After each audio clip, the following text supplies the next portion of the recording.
Senhor, domingo, dia de celebração, dia de vitória. Na verdade, este domingo, além daquilo que já estava estabelecido com alguma limitação mais, apesar disso, nós aqui estamos e é bom, estamos contentes com os irmãos que vieram, com aqueles que estão a acompanhar-nos pela internet, também seja bem-vindo, que este culto seja uma bênção para todos nós. E vamos começar em oração individual, silencioso, cada um de nós agradecendo a Deus por podermos estar aqui, louvando ao nosso Deus pela sua grandeza, pela sua soberania, preparando-nos para o nosso tempo de adoração.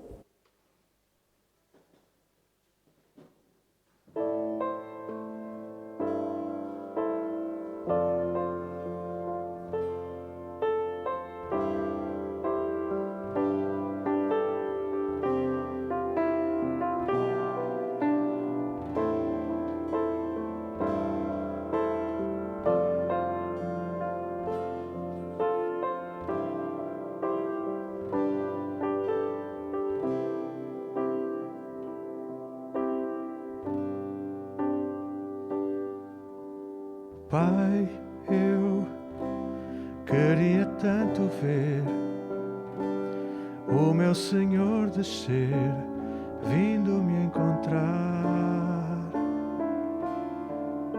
Eu posso até imaginar a refulgente glória do Senhor Jesus transpondo as brancas nuvens no mais puro azul, onde nem sul nem norte existirá, e em meio a lágrimas, sorrisos de alegria e de prazer. Eu que era cego agora posso ver, contemplar, enfim. Por isso eu canto glória.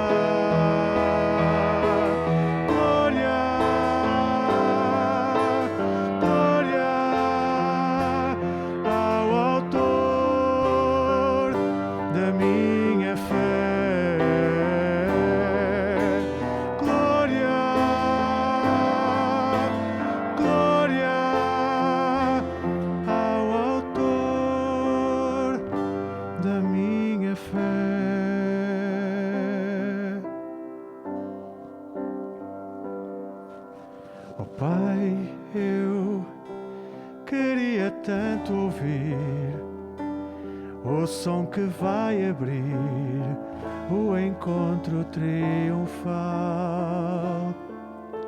rever amigos que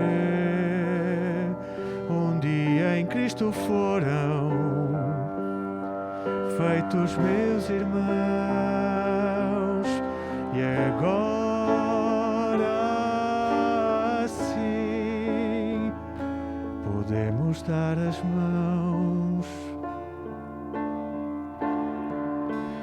pois temos todos somente um só Senhor.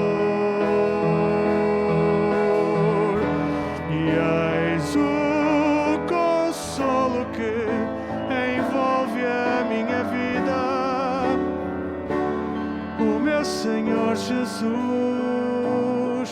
que foi morto, sim, naquela cruz, voltará exaltará enfim. Por isso eu canto glória, glória, glória ao autor da minha fé. Glória, glória ao autor da minha fé.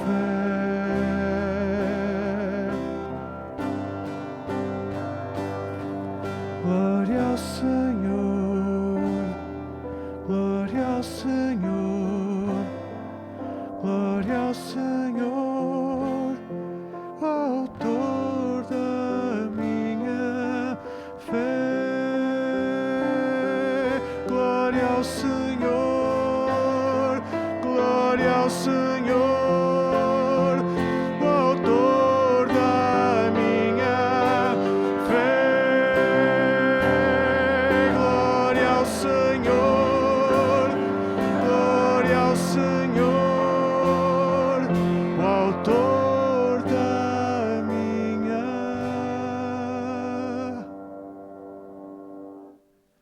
fé.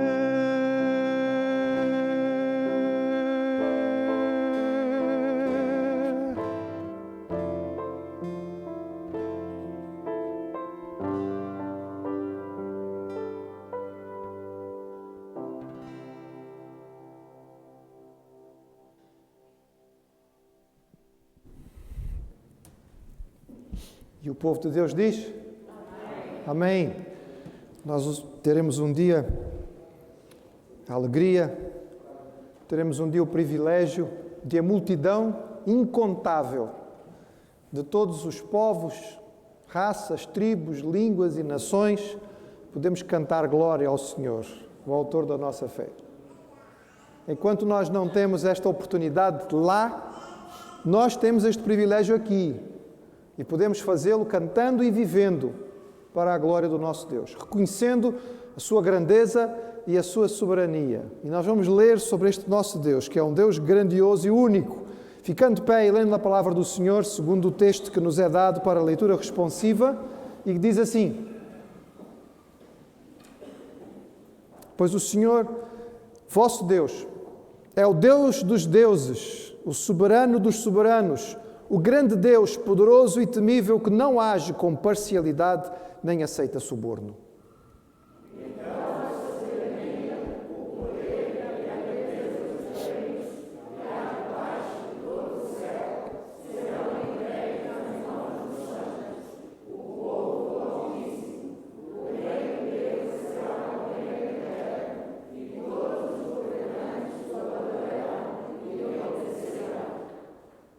Na verdade, sei que o Senhor é grande, que o nosso soberano é maior do que todos os deuses.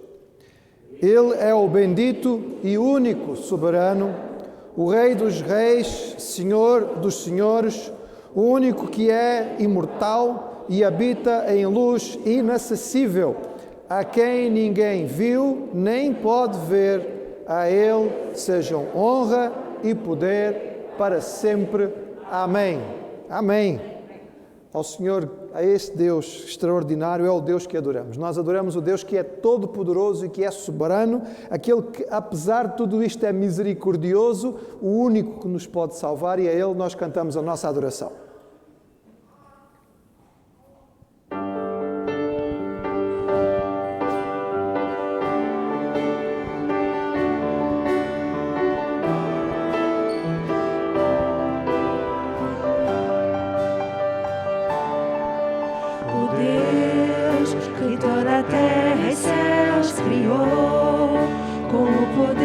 Sua palavra reina com autoridade.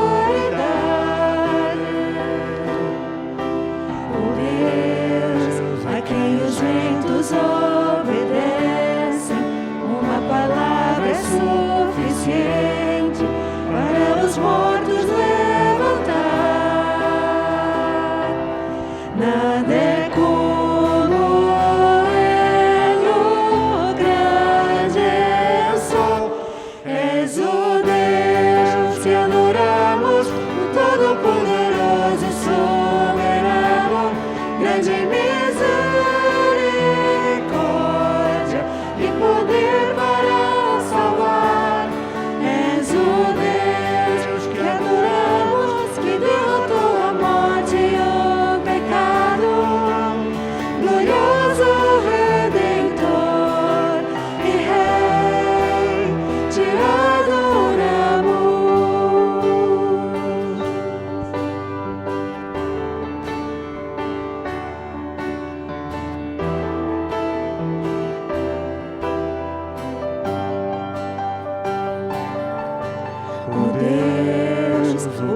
céu desde o seu trono, para levar sobre os seus ombros a nossa culpa e transgressão. Jesus é exaltado sobre todos, o nome sobre todo nome, somente nele a salvação. Nada é como ele, grande é o sol. És o Deus que adoramos, o Todo-Poderoso e soberano, grande misericórdia e poder para salvar. És o Deus que adoramos, que derrotou a morte e o pecado, glorioso Redentor e Rei, te adoramos.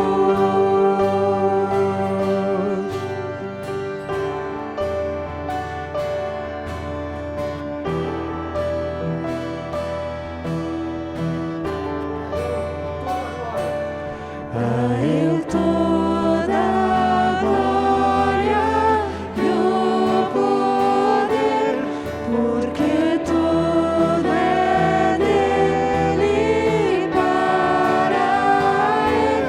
A Ele toda a glória e o poder, porque tudo é dele e para Ele.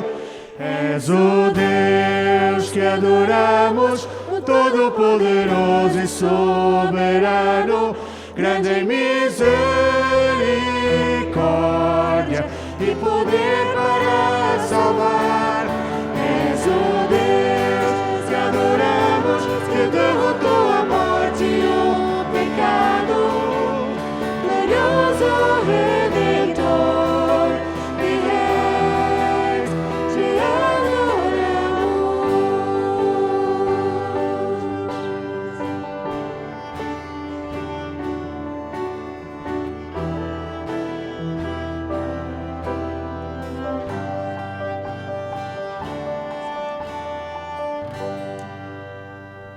Deus que nós adoramos, irmãos, é este Deus extraordinário, único Deus verdadeiro, grandioso, poderoso, e, no entretanto, a sua palavra nos fala também um Deus de misericórdia, um Deus de graça, um Deus de paciência. Ele é o Deus que tem todo o poder, mas é um Deus que olha para os pequeninos. É um Deus que tem todo o universo nas suas mãos, mas é o Deus das crianças. A palavra diz que suscita o louvor e a adoração dos pequeninos, dos bebés de colo. Esse é o nosso Deus. É um Deus que não tem limites, não está dividido nem guardado num cantinho que serve para isto ou para aquilo. É de tudo e é de todos, mesmo daqueles que não o reconhecem. Esse é o Senhor que nós adoramos. É o dono da chuva, do sol, do ar, da alegria, do chorar também. E a Ele nós prestamos o nosso louvor.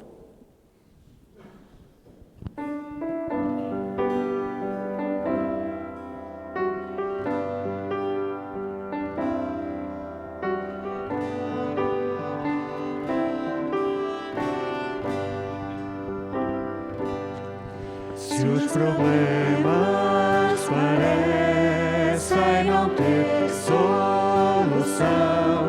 quando as mágoas inundam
Jesus, tua vida é Cristo, que agora conduz, pois é Ele, teu Mestre e Senhor.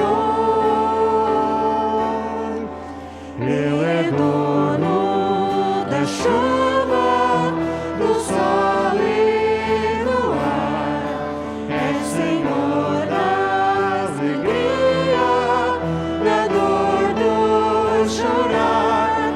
Ele é dono dos montes, do céu e do mar,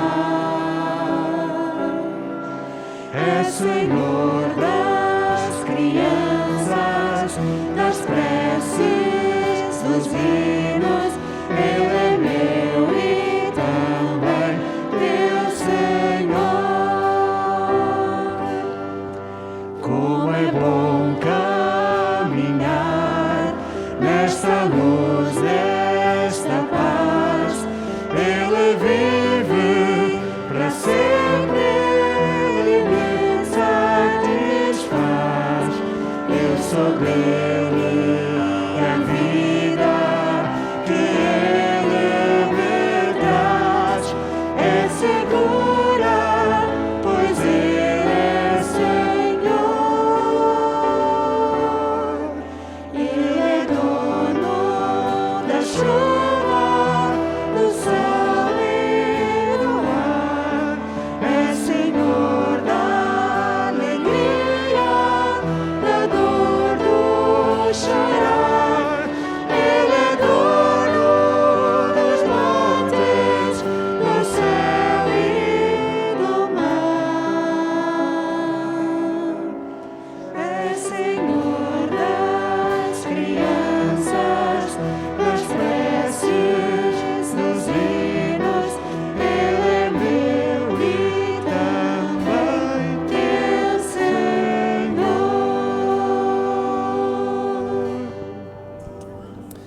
Ó Pai, com todas as nossas limitações, nós queremos Te prestar a honra, a glória e o louvor, porque Tu és digno, só Tu és digno. Ó Senhor, Tu és grande, Tu és poderoso, Tu és tremendo, Tu és Criador e Senhor. E, no entretanto, Te importas connosco.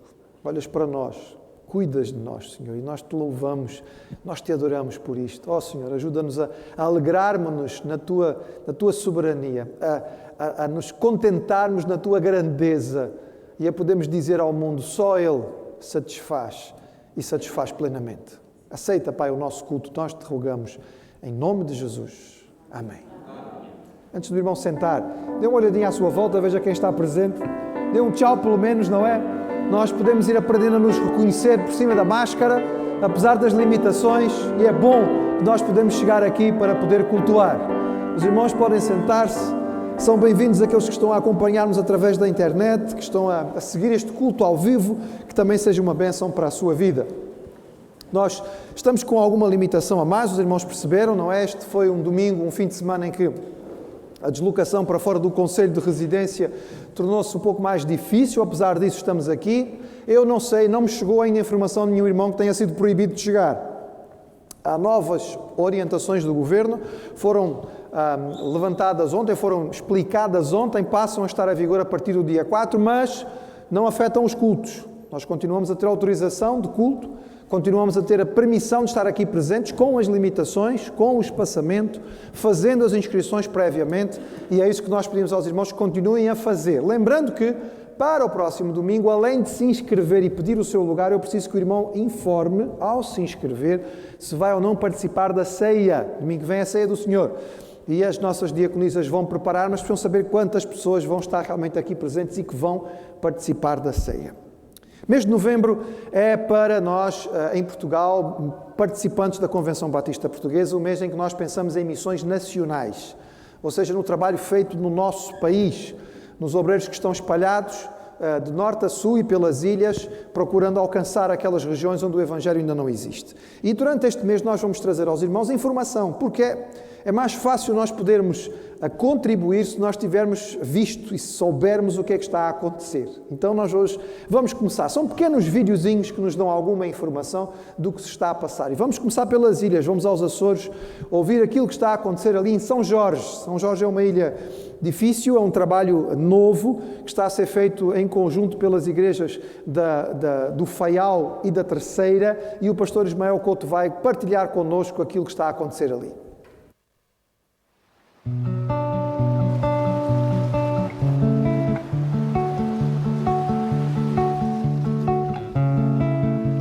Olá, queridos irmãos. Eu quero contar o que Deus tem feito aqui no Faial e em São Jorge também. É fácil e é tentador olharmos para as coisas que nós queríamos que estivessem a acontecer e não estão, em vez de prestar atenção ao que Deus está a fazer. Alguns de vós conhecem a dificuldade que o Evangelho tem em crescer nestas ilhas. É difícil, é lento, mas mesmo assim, queridos irmãos, Deus tem dado novas conversões. Pessoas têm chegado a uma maior maturidade cristã, espiritual. Temos tido a graça de ver pessoas a amarem mais a Deus e a conhecerem melhor a palavra do Senhor. Temos lutado, tanto aqui no Faial quanto em São Jorge, com uma série de dificuldades, desde recursos até pessoas, até conversões, até maledicência. Mas Deus tem feito sempre a sua obra. Pela graça de Deus, vamos alugar um espaço físico em São Jorge para podermos cultuar ao Senhor e convidar os jorgenses a conhecerem o Evangelho. Pela graça de Deus, temos um excelente relacionamento com o senhorio do espaço que já ouviu o Evangelho e estará presente no dia da inauguração, quando ela acontecer. Pela graça de Deus, temos 5 pessoas que ouvem o Evangelho ali naquela ilha. Deus tem trabalhado no Faial, em São Jorge, mas reconheço que, acima de tudo, tem trabalhado em nós. Num contexto em que já teríamos há muito desistido, vejo de forma muito clara a mão de Deus, sustentando a nossa vida, sustentando a nossa família nestes campos missionários. Toda a glória seja dada ao Senhor. Então convidamos os irmãos a colocarem na sua agenda de oração o trabalho ali nos Açores, em particular este ministério que as igrejas do Faial e da Terceira estão a fazer em São Jorge. São Jorge é uma ilha de difícil acesso e por isso ainda é o mais isolado ainda, o povo mais fechado. E realmente, conhecendo o trabalho nos Açores, porque ali passamos muitos anos, sabemos o quanto é difícil. Também não resisto à tentação de falar às nossas irmãs, em particular aquelas que trabalham com os nossos pequeninos, não é? Que valorizem o trabalho que fazem. Porque aqueles que hoje estão na sua classe de escola dominical, mesmo os mais pequeninos, amanhã poderão ser os líderes do trabalho missionário, não é? Eu lembro-me de ser professor de escola dominical do Ismael quando ele tinha 4, 5 anos. Não, irmãos, eu não estou velho. É que eu comecei a dar aulas muito cedo, está bem? Ok? Mas pronto, lembro-me. E é bom ver o Ismael agora, assim como o irmão dele na Ilha Terceira, a pastorear e a liderar o trabalho. Então vamos lembrar de orar pelos obreiros, para que o Senhor lhes dê ânimo, sobretudo da alegria de ver resultados, não é? Que é aquilo que aquece mais o coração daqueles que estão no campo. Eu vou pedir ao pastor Samuel que nos dirija então nesta oração, pedindo pelo trabalho missionário espalhado pelo nosso país. Nosso Deus e bom Pai, nós te queremos agradecer pelo teu grande amor por nós. Obrigado, Pai do céu, pelo tempo que tu nos dás aqui de culto, por podermos estar aqui esta manhã, apesar das limitações, dos condicionalismos, ó Pai, estamos aqui com alegria para te podermos louvar, cultuar e engrandecer o teu nome. Nós te agradecemos pela salvação que temos em Cristo. Obrigado porque um dia tu encontraste-nos, ó Pai, salvaste-nos, perdoando os nossos pecados, mas integrando-nos também na tua família. E nós te agradecemos, ó Pai. E queremos neste momento, ó Pai, rogar pelo trabalho missionário que tem sido feito aqui no nosso país. Obrigado pelas vidas que têm conhecido o Evangelho da Graça e as pessoas que têm entregue as suas vidas ao Senhor Jesus Cristo. Obrigado por todos aqueles que tu tens levantado de modo a serem o teu braço, a tua voz para proclamar a mensagem da salvação. Rogamos bênçãos profusas sobre as suas vidas. E pensamos neste momento especial pelo trabalho feito nos Açores. Ó Pai Santo, reconhecemos a dificuldade do campo, reconhecemos a reticência que muitas pessoas têm em ouvir o Evangelho, mas cremos no poder da salvação. Cremos no poder do Espírito Santo que convence os corações. Por isso queremos rogar ao Pai pelos teus filhos que ali trabalham, teus servos, e em particular ao nosso irmão pastor Ismael Couto, que tu possas abençoar a sua vida, o seu ministério, a sua família e todo o trabalho ali realizado. Abençoa também o Departamento de Missões da Convenção Batista Portuguesa, de modo a ter uma visão clara sobre aquilo que é o teu trabalho aqui neste país, para que todos nós nos juntemos àquilo que tu já estás a fazer. Dá-nos esta visão. Esta é a nossa oração que fazemos de gratidão e de louvor. Em nome de Jesus. Amém.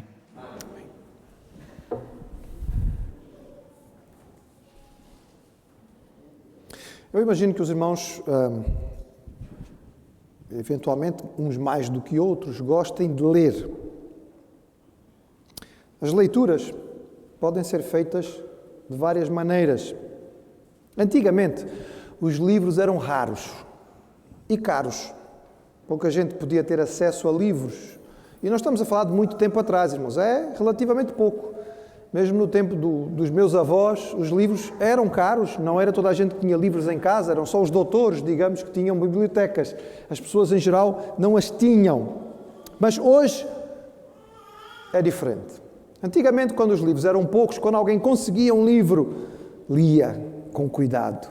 Guardava, prestava atenção em todos os pormenores. Deliciava-se com cada página. Hoje nós estamos entupidos de material de leitura, não é?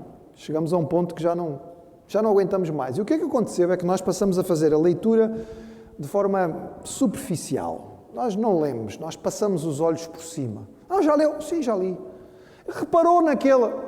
Hã? Não, assim. O quê? Mas estava lá. Aí a gente fala, não é que estava mesmo.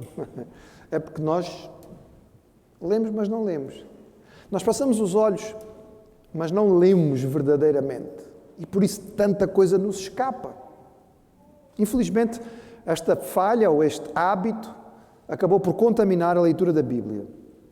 Nós estamos tão atarefados que quando eventualmente paramos para ler a revelação de Deus, muitas vezes o fazemos com bastante pressa. Parece que alguns acham que a leitura bíblica conta pela quantidade. Se eu ler bastante, o Senhor vai tomando nota e vai pondo risquinhos lá na minha ficha no céu, não é? Check, fez mais acabou mais um capítulo, acabou mais um livro. Mas não é assim, irmãos.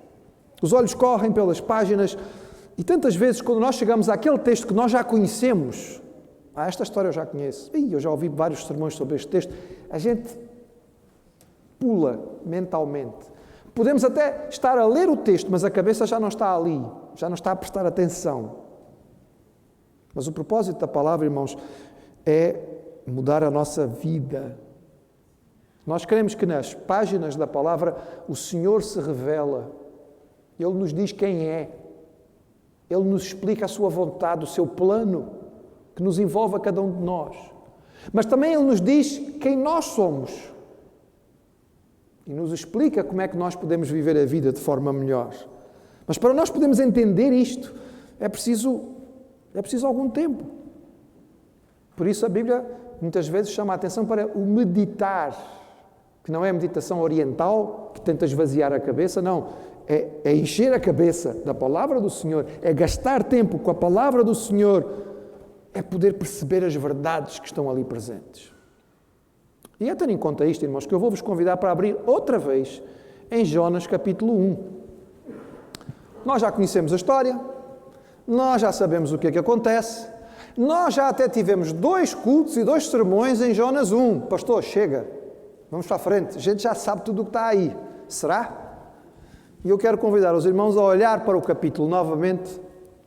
E eu vou partilhar, apesar de que de forma relativamente rápida, 10 lições em Jonas 1, que a gente ainda não viu nos outros domingos.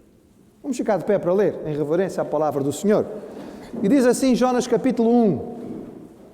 E veio a palavra do Senhor a Jonas, filho de Amitai, dizendo: Dispõe-te, vai à cidade de Nínive e clama contra ela, porque a sua malícia subiu até mim. Jonas se dispôs, mas para fugir da presença do Senhor, para Tarsis. E tendo descido a Jope, achou um navio que ia para Tarsis, pagou a sua passagem, embarcou nele, para ir com eles para Tarsis, para longe da presença do Senhor. Mas o Senhor lançou sobre o mar um forte vento, e fez-se no mar uma grande tempestade, e o navio estava a ponto de se despedaçar, e os marinheiros, cheios de medo, clamavam cada um ao seu Deus, lançando ao mar a carga que estava no navio, para o aliviarem do peso dela. Jonas, porém, havia descido ao porão e se deitado e dormia profundamente. Chegou a ele o mestre do navio e lhe disse: Que se passa contigo, agarrado no sono? Levanta-te, invoca o teu Deus. Talvez assim esse Deus se lembre de nós, para que não mereçamos. E diziam uns aos outros: Vinde, lancemos sortes, para que saibamos por causa de quem nos sobreveio este mal.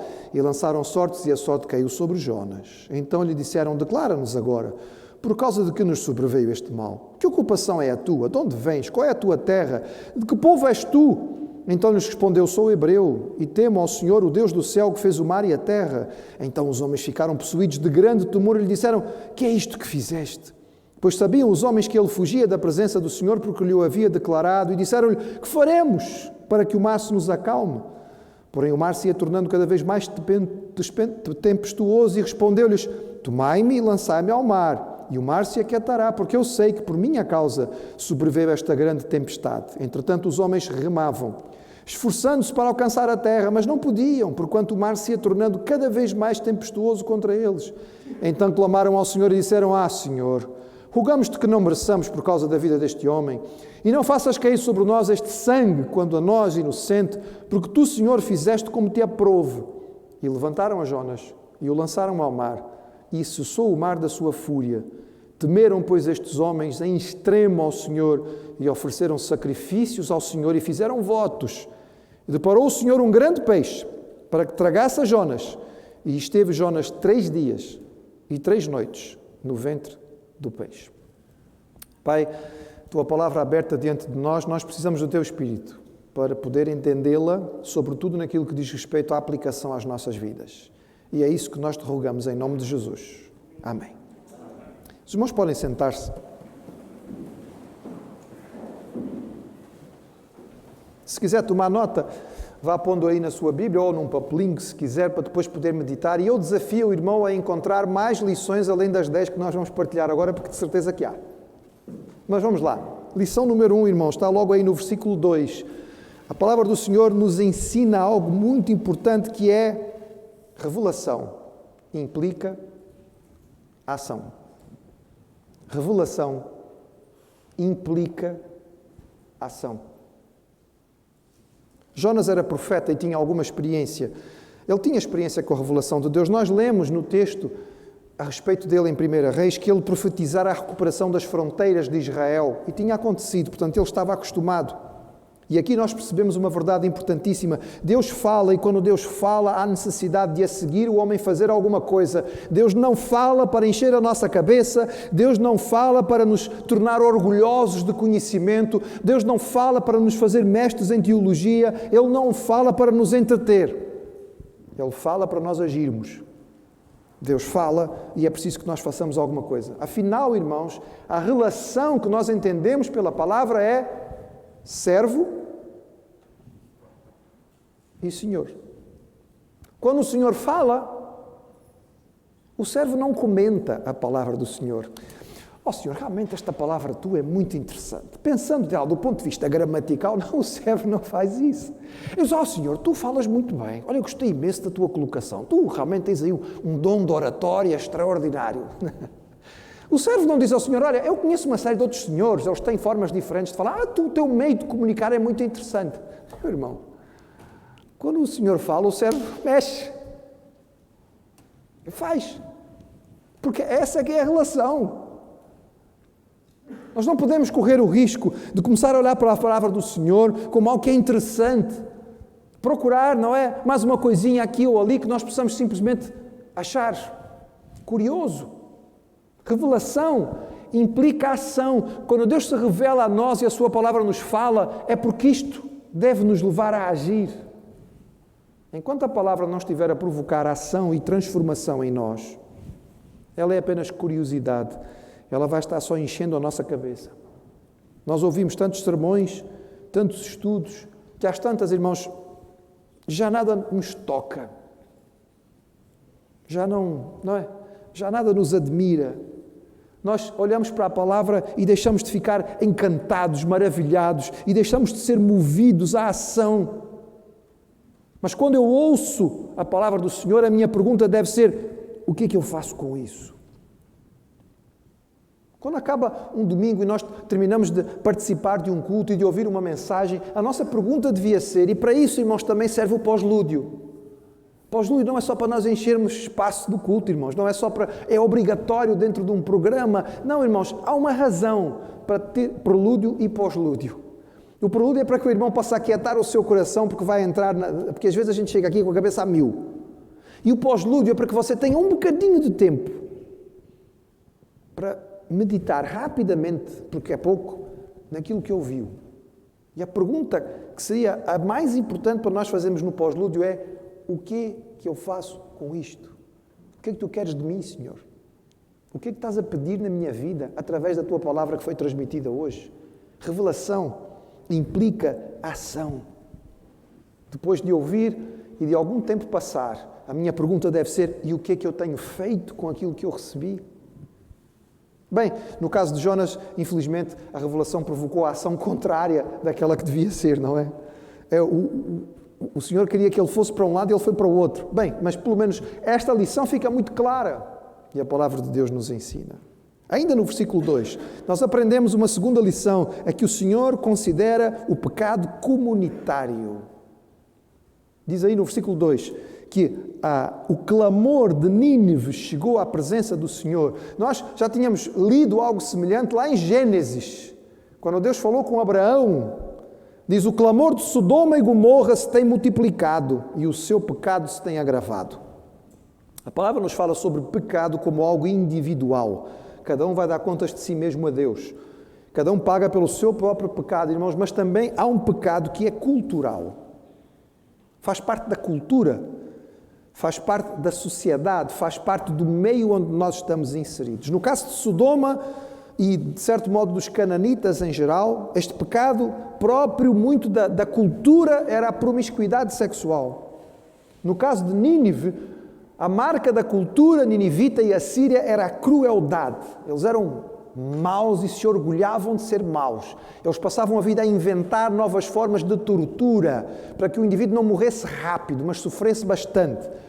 Eles se orgulhavam de dizer: ei, o outro fulano demorou 5 horas para morrer. Bem, o gajo nunca mais parava de gritar. É isso que eles gostavam de contar. Eles tinham prazer naquilo. Era parte da sua cultura. Roma era marcada pelo domínio do poder. Obcecados por ter mais, dominar mais. Atenas era pela curiosidade, não é? Curiosidade intelectual, dizia Paulo aos atenienses. Eu sei que vocês estão muito curiosos, não é? Vocês passam a vida à procura de uma novidade intelectual. Culturas, irmãos, têm características, e estas características muitas vezes são malignas. E o indivíduo inserido na cultura pode acabar por praticar aquilo que é próprio da comunidade e fazer parte deste pecado que é comunitário. Nós, vivendo numa realidade africana, convivemos com uma etnia cujo rito de iniciação implicava um roubo. Era obrigatório, era considerado algo importante. O indivíduo, o miúdo, o jovem, que ia passar a ser considerado adulto, primeiro ele era levado para um treinamento próprio no mato e depois, para que ele pudesse, entre as coisas que ele tinha que fazer durante aquele tempo, e há várias culturas africanas com formas diferentes, os Zulus, por exemplo, no seu rito de iniciação tinham que matar um leão. Ixi, era difícil, não é? Enquanto não matou um leão, não é homem. Nesta cultura com quem nós convivemos, para poder ser considerado homem, tinha que roubar uma coisa grande e mostrar para toda a gente: aqui eu roubei. E se fosse morto roubando, era enterrado como herói. Cultura, aspectos culturais. Mas a pergunta que temos que fazer, irmãos, e na nossa cultura? E na nossa cultura? Diante do pecado comunitário, a palavra do Senhor nos ensina 3 coisas. Identifique, resista e interceda. Identifique, tente perceber onde é que está e resista. Paulo, escrevendo aos Romanos, dizia: não vos conformeis com este mundo. Paulo dizia aos Romanos: vocês estão a ser pressionados, apertados, há um molde que está a ser tentado pressionar em vocês. Vocês são como cera. E o mundo está a tentar apertar o molde para que vocês tomem a forma que o mundo quer. Não aceitem isto, identifiquem, percebam quais são aquelas coisas que são consideradas comuns, banais, normais, dentro da minha sociedade, dentro da minha comunidade. Houve um tempo, já faz tempo, mas houve um tempo em quando um menino dizia a uma menina: quero namorar contigo. Não é? Isso significa que eles iam passar um bocadinho mais tempo juntos e eventualmente iam poder dar as mãos, não é? Talvez, dependendo de como as coisas corressem, e usava-se inclusive esta expressão antigamente, ele conseguisse roubar um beijinho, não é? Algumas irmãs aqui mais antigas devem se lembrar disto. Eu lembro da minha avó dar o testemunho que antes de se casar com o meu avô, o máximo que ele tinha conseguido ver dela tinha sido o tornozelo. Viu o tornozelo dela. Uau! Tempos antigos, irmãos, antigos. Na sociedade atual, quando um jovem hoje pergunta a uma moça se quer namorar com ele, parece que está implícito que eles vão ter relações físicas, vão para a intimidade, porque isso é considerado normal. Irmãos, pode ser normal na sociedade, não é normal na palavra de Deus. Não é normal no ensino da Bíblia, não é assim que o Senhor nos diz. Porque há implicações nesta ligação e a Bíblia coloca a coisa no seu lugar. Deixará o homem o seu pai e a sua mãe e então unir-se-á a sua mulher. Isso faz parte da vida do casado. É assim que a Bíblia ensina, irmãos. Nós não vamos reescrevê-la, nós vamos vivê-la. Identificamos e resistimos e intercedemos por aquilo que é o pecado da nossa cultura. Daniel e Neemias eram homens sérios, viviam vidas corretas. Mas quando eles olharam para o pecado da sua nação e quando eles viram que a idolatria tinha se tornado uma parte da cultura israelita, eles clamaram e choraram ao Senhor e disseram: Senhor, perdoa-nos. Eles não disseram: Senhor, Israel pecou, tem misericórdia de Israel. Não, irmãos, eles se tornaram, era a cultura deles. Senhor, perdoa, perdoa. O Senhor identifica e Ele considera o pecado comunitário. Ainda no versículo 2, a Bíblia nos diz que o Senhor ouve e atende o clamor. O texto diz que o clamor de Nínive chegou até o Senhor. Que clamor era este, irmãos? O clamor dos que estavam a sofrer a crueldade dos ninivitas. Os irmãos podem imaginar a quantidade de pessoas que foi torturada e morta pelos ninivitas e que clamou a Deus? Nós não sabemos, mas talvez tenham sido milhares. E muitos provavelmente morreram com a ideia de que Deus não ouve, Deus não se preocupa, Deus não se importa. Estou aqui a sofrer horrivelmente na mão desta gente que é má e eu estou a clamar e Deus não ouve. Mas o texto aqui, irmãos, diz que Deus ouve. Deus ouve. Deus ouve. Deus tem paciência, tem misericórdia. E o Deus do Antigo Testamento, ao contrário do que muita gente diz de forma tola por aí, porque não leu o texto a sério, é um Deus de muita benevolência. Mas há um momento em que a disciplina acontece. E Deus, não é, foi dando tempo, mas agora o Senhor disse: o clamor chegou até mim. Na nossa realidade, irmãos, os poderosos mandam e o povo se cala. Nós ficamos acostumados à verdade de que a justiça é bem diferente da imagem que se faz dela. Os irmãos conhecem a imagem da justiça? A justiça é apresentada como uma senhora, não é? Com os olhos vendados e segurando uma balança equilibrada. Irmãos, nem uma coisa nem outra. Nem a justiça é cega, porque infelizmente ela vê muito bem, e nem ela está equilibrada, porque nós sabemos muito bem que ela pende para o lado daqueles que têm recursos, daqueles que têm dinheiro, daqueles que são poderosos, são anunciados, são indiciados, mas nunca acontece nada. Mas o Senhor está atento. A sua paciência é grande, a sua misericórdia vai até ao céu, mas há um momento em que Ele aplica a sua justiça, porque de Deus não se pode escarnecer. E isto, irmãos, nos dá ânimo para orar, para interceder. O nosso Deus é diferente. Os deuses das nações pagãs só se importavam com os poderosos. Não ligavam para os pequeninos. Mas o Deus de Israel era o Deus que sistematicamente na sua lei estabelecia pormenores para o tratamento dos órfãos, das viúvas, dos estrangeiros, dos escravos. Os irmãos não vão encontrar texto nenhum de legislação antiga que tivesse essa preocupação. Só em Israel. O Deus de Israel era o Deus que olhava para os pequeninos, era o Deus que falava pelos pequeninos. O livro de Salmos várias vezes fala sobre Deus à direita daquele que está em necessidade. O advogado, aquele que se levanta para defender. E isto a palavra de Deus nos ensina.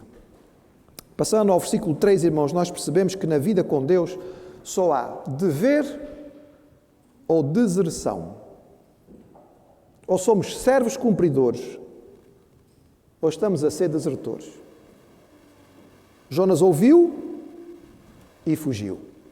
Aliás, a fuga da vontade de Deus parece ser o pecado básico da humanidade, não é? É o pecado base. Pensem só um bocadinho. Deus disse a Adão, não comas. E Adão comeu. Começou aí. E a partir daí, Deus disse a Israel, não terás outros deuses diante de mim. O que é que Israel fez? Levantou tudo quanto era boneco e prostrou-se diante deles. Deus disse a Jonas, vai para Nínive. E ele apanhou um barco para Tarsis. Irmãos, há quem pense que em relação a Deus é possível viver de forma neutra. Aqueles que gostam de votar em abstenção, não é? Eu me abstenho. Eu fico em cima do muro. Eu vou esperar um bocadinho mais para ver para que lado bate o vento e depois eu vou. Irmãos, em relação a Deus, só há servos cumpridores ou desertores. Se nós não estamos a caminho de Nínive, adivinha para onde estamos indo? Para Tarsis. Irmão, não há meio termo. Não há outro caminho. Ou você está a viver cumprindo o que Deus tem para si, indo convictamente, submissamente por vezes, a caminho de Nínive. Ou então você pode até não achar. Pode até pensar que não, mas se olhar bem para o nome do autocarro em que você entrou, está lá escrito Tarsis. A palavra diz que não há alternativa. E por isso nós precisamos olhar e perceber como é que estamos a viver. Porque o Senhor nos chama para uma vida com Ele. Revelação implica ação. Nós não queremos ser achados entre os desertores. Nós queremos estar entre aqueles que são servos do Senhor. Verso 4. Diz que havia pecado em Nínive e Deus ia estabelecer a sua ira. A Bíblia nos ensina que pecado exige castigo. A grande cidade de Nínive era marcada por esta maldade. Cidade muito antiga, irmãos, muito antiga. O livro de Gênesis diz que ela foi fundada por Nimrod. E o seu nome derivava da deusa Ninos, que tinha a forma de um peixe. Um dos deuses mais importantes adorados entre os ninivitas era Dagon, que era uma espécie de tritão. Era metade homem, metade peixe. E era marcada pela crueldade. Eles não só derrotavam os seus inimigos, eles tinham o prazer de os torturar com requinte. Esta cultura maligna ia ser castigada pelo Senhor. Mas Jonas, individualmente, vai ser castigado pelo Senhor. Porque ele vai desobedecer e o pecado implica castigo, irmãos. E o pecado implica castigo não somente para a vida de quem peca, mas para quem está à volta. Porque de repente ele se vê envolvido numa grande tempestade e a tempestade vem por causa dele, mas os marinheiros que estão no navio com ele também sofrem. O pecado traz castigo, irmãos. É natural. Não tem como ser de outra maneira. Nós não podemos pensar que vamos continuar a pecar sem que isso traga sofrimento. E infelizmente, não somente a nós, mas àqueles que estão perto de nós. No caso do Filho de Deus, particularmente, porque Deus ama. A Bíblia diz, o Senhor repreende a quem ama, assim como o Pai ao Filho a quem quer bem. Os sábios de antigos eram sábios, não é? Eram mesmo sábios. O Pai quer bem. Disciplina, irmãos. Um pai que ama, disciplina. Deixar a criança fazer tudo aquilo que lhe apetece não é prova de amor, pelo contrário, é falta de cuidado, é falta de responsabilidade. E Deus, quando ama, e Deus ama de forma perfeita, Ele disciplina aqueles que são seus, e a palavra nos diz que não há alternativa. Esta é a verdade. Quando nós vemos um desviado que está a passar por dificuldade, eu já disse isso aos irmãos aqui, até para que depois, se algum dia me ouvirem a dizer isto, não fiquem surpreendidos e fiquem confusos. Ei, o pastor é mau. Então a pessoa desviou-se da igreja, está a sofrer e o pastor ainda está feliz. Este homem é muito estranho. Irmãos, quando um desviado está em dificuldade, nós até dizemos, se calhar é bom sinal. Se afastou e não está a acontecer nada de errado, a vida dele parece estar a correr às mil maravilhas. Eu fico em dúvida, irmãos. Mas quando o desviado começa a ter dificuldade, provavelmente é filho. Porque filho, o Senhor disciplina. Afastou-se, mas é filho, o Senhor disciplina. Porque a palavra nos diz que tem que ser. Não há outra forma. E o faz por amor. Ainda no versículo 4, irmãos, a palavra nos diz que o nosso Deus é um Deus que controla todas as coisas. Controla a natureza e controla a sorte. Irmãos, há uma coisa que a nossa cultura em Portugal tem deixado de desenvolver muito, é a ideia da sorte. É impressionante a quantidade de jogos diferentes de sorte que existem no nosso país, irmãos. Eu fico impressionado. Tudo e mais alguma coisa, né? A loteria é uma coisa muito antiga, mas agora já há, não é? Sei lá, coisas, eu nem sei quantas são, irmãos.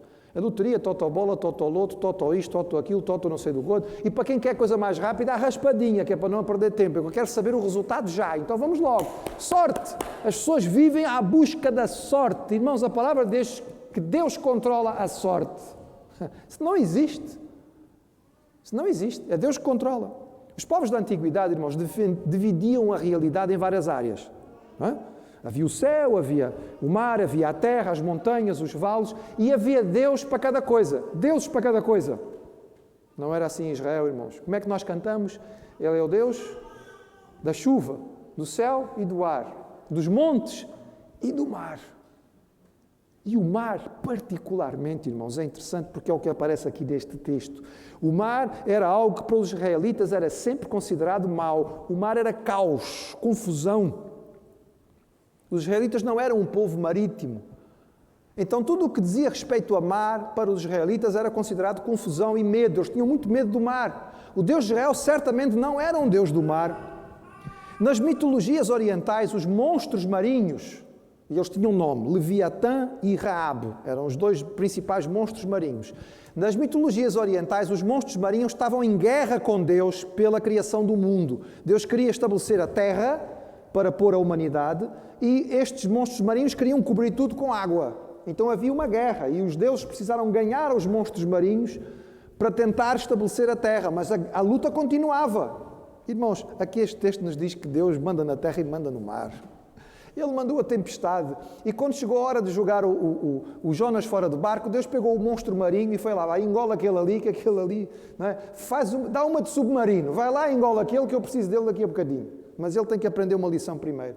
Irmãos, é o ensino da palavra do Senhor. O Deus de Israel não era um Deus que estava fechado num cantinho da realidade. Ele é Deus disto ou é daquilo. É Deus de tudo. É Deus de todos. Nós vivemos num tempo em que as realidades são partidas. O homem moderno empurrou Deus para um cantinho da realidade. Hoje em dia a ciência é considerada, não é, o topo. Apesar de todas as suas limitações, e nós temos visto muito bem as limitações nesta pandemia, mas a ciência é considerada universal, racional, dogmática, tem que ser aceita sem discussões. Não, o estudo tal revela que... Os irmãos ainda acreditam nos estudos? Os irmãos ainda acreditam? Bem, reticências, não é? Há estudos e estudos, os estudos ajudam. Até que surge um novo estudo que diga o contrário do que aquele tinha dito. Mas nós continuamos aceitando porque o homem moderno impôs isto. Fé, não. Fé é uma coisa subjetiva. É pessoal, é relativa, nada digna de confiança e não deve ser imposta a ninguém. Olha, a melhor coisa é nem partilhar. Você tem a sua, eu tenho a minha, ponto final. Irmãos, nós não aceitamos o encurralar do nosso Deus, porque Ele não pode ser encurralado. O nosso Deus é grande demais para definições ou para limitações. Não dá, irmãos. A verdade não é pessoal e ela não muda com o gosto do indivíduo. Não muda, irmãos. Não interessa o que o mundo queira. Nós sabemos isto quanto às verdades físicas. Manda alguém para cima de um prédio. Existe uma lei chamada gravidade que diz que você não pode sair daqui. Não, mas eu vou. Eu não acredito nessas coisas. Quero cá saber disto para nada. Então, lá fora, o que é que vai acontecer, irmãos? vai se esborrachar lá embaixo, porque a verdade é universal. Eu não posso dizer se gosto ou se não gosto. Agora, o homem moderno acha, mas isto é ciência. Irmãos, as leis espirituais são muito mais antigas do que as científicas. E elas estão estabelecidas no mundo e elas valem para todos nós. E o texto nos diz que o nosso Deus não está limitado, mas é o Deus do universo. Versículo 5, irmãos, nos lembra uma verdade que todos nós sabemos. As dificuldades tantas vezes nos levam a Deus, não é? Na hora do aperto, começaram todos a orar. Marinheiros, não sei qual é a sua ideia sobre marinheiros, mas normalmente quando nós pensamos em marinheiros, pensamos em indivíduos com a boca assim um bocadinho para o sujo, não é? Falam assim, uma linguagem mais pesada, estão acostumados a viver só entre homens, então o linguajar normalmente é um bocado pesado. Mas estes marinheiros, irmãos, estavam todos a rezar. De repente estava tudo de joelhos, cada um clamava ao seu Deus, por misericórdia, porque viram uma coisa complicada. Irmãos, quando nós nos sentimos impotentes, quando a incerteza toma conta do nosso futuro, e nós não sabemos muito bem o que fazer, há a noção de que há algo superior que pode nos ajudar, e nós acabamos de joelhos. É por isso, irmãos, também, que tantas vezes o Senhor permite situações como estas, porque Ele sabe que elas vão nos aproximar dEle. E nós tantas vezes reclamamos daquilo que veio como dificuldade, quando nós devíamos era olhar para a dificuldade e perguntar, Senhor, isto veio para quê? Qual é o objetivo que Tu tens para mim com isto? É disciplina por alguma razão? Há pecado na minha vida? Há alguma coisa que eu tenho falhado? Tem havido negligência? Senhor, ajuda-me a perceber o que é que Tu queres me mostrar com isto, porque Tu és soberano e eu creio na Tua direção. Continuando o texto, irmãos, e porque o tempo, não é, evolui rápido, e se os irmãos estão a tomar nota, estão a contar, já foram 7. A 8ª lição deste texto, irmãos, que eu tirei, há mais, é que é tão interessante. Nós queremos saber o que fazer e depois fazemos o contrário. Jonas, o que é que a gente faz? Solução simples, rápida e direta. Querem acabar com a tempestade? Lancem-me fora do barco. Assunto encerrado, não há que discutir. Ok, boa. Toca a remar. Toca a esforçar. Toca a continuar a fazer aquilo que nós já sabemos que não vai dar certo. Irmãos, dá vontade de olhar para estes marinheiros e dizer, vocês estão muito estúpidos, não? Já fizeram isto até agora, já se cansaram à exaustão, já sabem que não funciona, porquê vou continuar a fazer o que não funciona? Quando alguém já vos disse que a solução é outra. Mas, irmãos, não vamos falar mal dos marinheiros, não, irmãos. Esta é a linha de funcionamento de todos os homens, de todas as mulheres. Esta é a humanidade, irmãos, isto somos nós. Sabemos o que fazer. Fazemos o contrário. E tantas vezes insistimos em linhas de comportamento que nós sabemos que nos prejudicam. Irmãos, isso começa no mais simples e vai até ao mais sofisticado. Começa pelo básico. Olha, você tem que comer corretamente. Não pode comer gordura o tempo inteiro. Não pode comer fritos todos os dias. Bem, você não pode se encher de fast food. Faz-lhe mal. Não pode andar só a comer bebidas açucaradas. E o que é que a gente faz? Você precisa fazer atividade física. Aquele sofá lá em casa é tão bom. Você tem que beber água, 2 litros por dia. Mas agora está frio, não apetece. E por aí vai. Mas isso é básico, irmãos. E quando chega às coisas importantes da vida, infelizmente, saber e não fazer, receber instrução e fazer o contrário, é típico do ser humano. Não foi só dos marinheiros, é nosso também. E novamente o texto nos fala. E ele salta e nos diz, não seja assim, não seja um tolo, não continue a remar na tempestade, porque você não vai a lugar nenhum. Ouça, pare, aceite a instrução, viva aquilo que o Senhor tem para si. Tantas vezes nós precisamos esperar que chegue uma situação dramática. No que diz respeito ao físico, eu tenho visto tantas vezes, não é? É o infarto. O indivíduo tem um infarto, agora começa a fazer dieta, não é? Mas primeiro teve que infartar. Quando ele viu a morte à frente dos olhos, quando ele foi parar ao hospital de ambulância, não é? Quando lhe puseram aquela máscara, ele viu, agora acabou.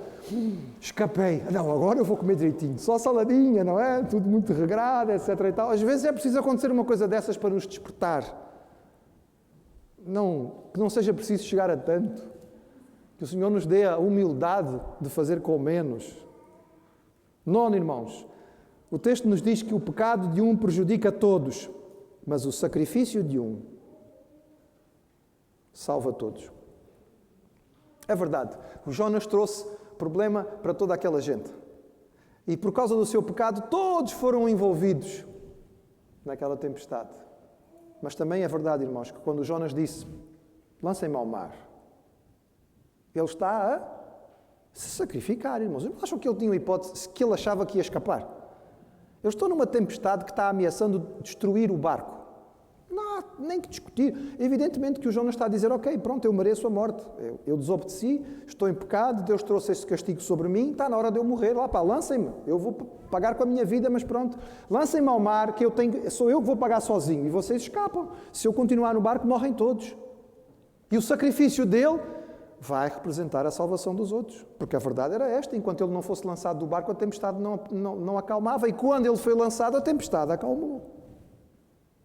Claro que há muita discussão sobre porquê que ele pediu isto. Há gente que diz assim, ele era tão teimoso que preferia morrer a se curvar diante de Deus. Talvez, irmãos. Talvez também seja bom dar aqui um bocadinho de margem ao Jonas e pensar assim, não, ele percebeu que a responsabilidade era dele. Já que eu sou responsável, eu não quero ter a morte desta gente toda sobre mim. Morro eu só, porque a culpa é minha. Seja como for, irmãos, esta ideia do sacrifício que está tão marcada na vida da humanidade. Eu tenho chamado a atenção lá em casa que às vezes a gente assistindo a algum filme para distrair, a quantidade de filmes em que alguém se sacrifica pelos outros. E isso é considerado o ponto alto do filme, não é? Aquela pessoa dá a sua vida. Podem ser super-heróis, ou seja, o que é que for. Eu acho tão interessante, porque isto está cravado na mente, pelo menos da nossa sociedade judaico-cristã, a ideia de que um se sacrifica para que os outros possam ser salvos. E esta verdade é bonita, irmãos, porque ela nos fala, em última instância, sobre Jesus, aquele que deu a vida para que todos pudéssemos ser salvos. 10ª lição. E última para já. E os irmãos vão encontrar mais. Deus é soberano. Irmãos, o Jonas entrou no barco porque ele não queria pregar aos ninivitas. Ele achava que a salvação era só para os judeus. Ele é racista. Da pior maneira. Ele não só discrimina os outros, mas ele não quer o bem dos outros. Não quer. Deus é misericordioso. Eu vou lá, vou pregar e eles vão se converter. Mas eu não quero que eles se convertam. Então eu não vou pregar. Não vou pregar. Ele é profeta de Deus. Entrou num navio cheio de gente. Não sabemos quantas nacionalidades, provavelmente várias. Nenhum deles ali era servo de Deus. Nenhum deles conhecia o Senhor. E a preocupação do coração de Jonas. Senhor, eu estou aqui, já que estou neste barco, então vou pregar a esta gente. Eles precisam ouvir a tua palavra. Não, irmãos, ele foi dormir no porão. Ele não estava minimamente interessado com a vida daquela gente. Mas veja o que é que acontece, irmão. O Senhor manda uma tempestade. O barco está a ponto de rebentar. Eles descobrem que o culpado é Jonas e ele diz, a única hipótese é vocês lançarem-me fora. E depois de resistirem, eles percebem, não há hipótese. Eles pegam no Jonas e mandam o Jonas para fora do navio e assim que eles mandam e o Jonas cai no mar, a tempestade para. E o versículo diz, temeram estes homens em extremo ao Senhor e ofereceram sacrifícios ao Senhor e fizeram votos. Jonas não tinha interesse em pregar para gentios. Jonas não tinha interesse na conversão dos gentios. Jonas não estava interessado no estado da alma dos homens que estavam no barco. E o Senhor salvou a tripulação inteira. Porque Deus é soberano. Não interessa o que o Jonas queria. Irmãos, isso não deve nos diminuir no que diz respeito ao nosso ardor de pregar a palavra, de forma nenhuma, irmãos. Ser instrumento de Deus é um privilégio. Eu chamo a atenção para isto, é para que nós possamos perceber que Deus é Rei, Ele é Senhor e aquilo que Ele estabelece vai-se cumprir. O homem na sua vaidade vai continuar a encher o seu peito achando, não é? Que pode de alguma maneira determinar aquilo que vai ser ou que não vai ser. Mas não é isso que a palavra do Senhor nos diz. A Bíblia nos diz que nós temos um Deus que controla e tem as coisas na sua mão. E é este Deus que é soberano, é este Deus que é poderoso, a Deus a quem tudo obedece.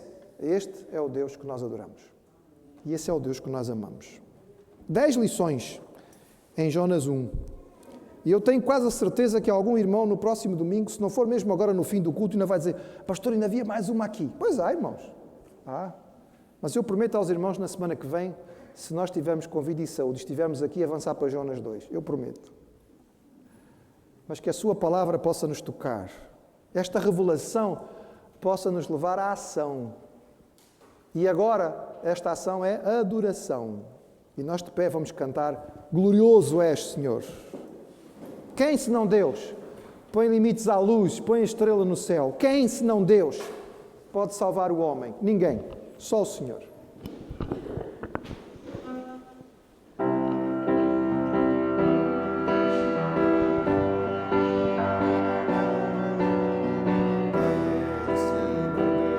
Põe limites à luz, põe estrelas na noite. Quem senão Deus pinta as cores do céu, faz mover os planetas. Quem senão Deus faz a chuva cair e o trovão rugir. Maravilhoso és, Deus poderoso, tu comandas terra e céu, ao poder da tua voz, louvado sejas. Deus poderoso, canta toda a criação, a glória está na tua mão, louvado sejas, para sempre, sempre, amém.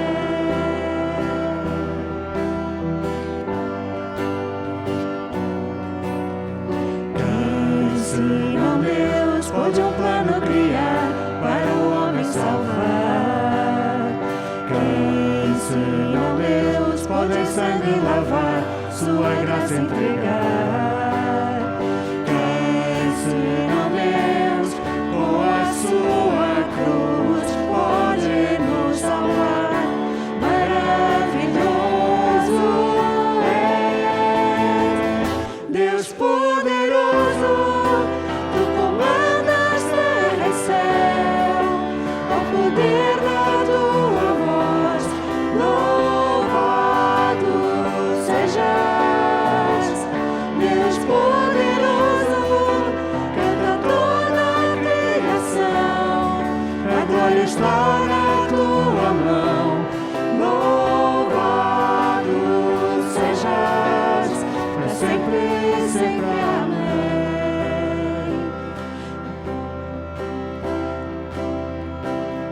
Glorioso és, Senhor.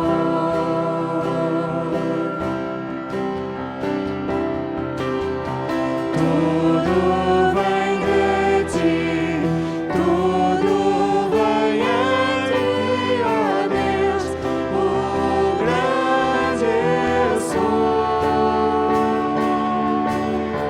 Tudo é pra ti, tudo é por ti, ó Deus, o grande eu sou.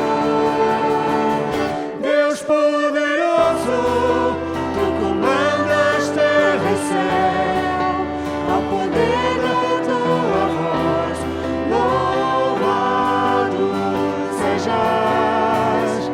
Deus poderoso, canta toda a criação, a glória está na tua mão, louvado sejas, para sempre e sempre, amém.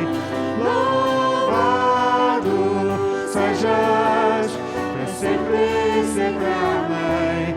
Louvado sejas, para sempre e sempre, amém. Sempre e sempre, amém.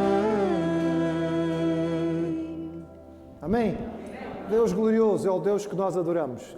E por isso nós o fazemos com alegria e satisfação. Que o Senhor possa usar a sua palavra, ministrar aos nossos corações e nós possamos estar atentos a ouvir para viver aquilo que Ele nos transmitiu. Agradecemos a presença dos irmãos, aqueles que nos acompanharam pela internet, lembrando que esperamos orientação da portaria para podermos sair, vamos evitar as aglomerações à porta, não é? Vamos afastando-nos para não haver confusão, lembrando que não deve ser mais do que 5 pessoas a conversarem para que nós possamos continuar a dar um bom exemplo, um bom testemunho àqueles que são nossos vizinhos e estão aqui à nossa volta. Pai, a Tua palavra é tão rica, tão maravilhosa, a Tua revelação é tão perfeita. Ela é mais preciosa, Senhor, do que o ouro. Ela é mais doce que o mel. E nós Te louvamos porque ela está nas nossas mãos. Ó Pai, aquilo que Tu revelaste aqui tem implicações para cada um de nós. Que o Teu Espírito nos ajude a entender o que fazer com aquilo que Tu nos deste. E que nós possamos ser submissos com alegria à Tua vontade e praticar a Tua palavra. Nós rogamos em nome de Jesus. Amém.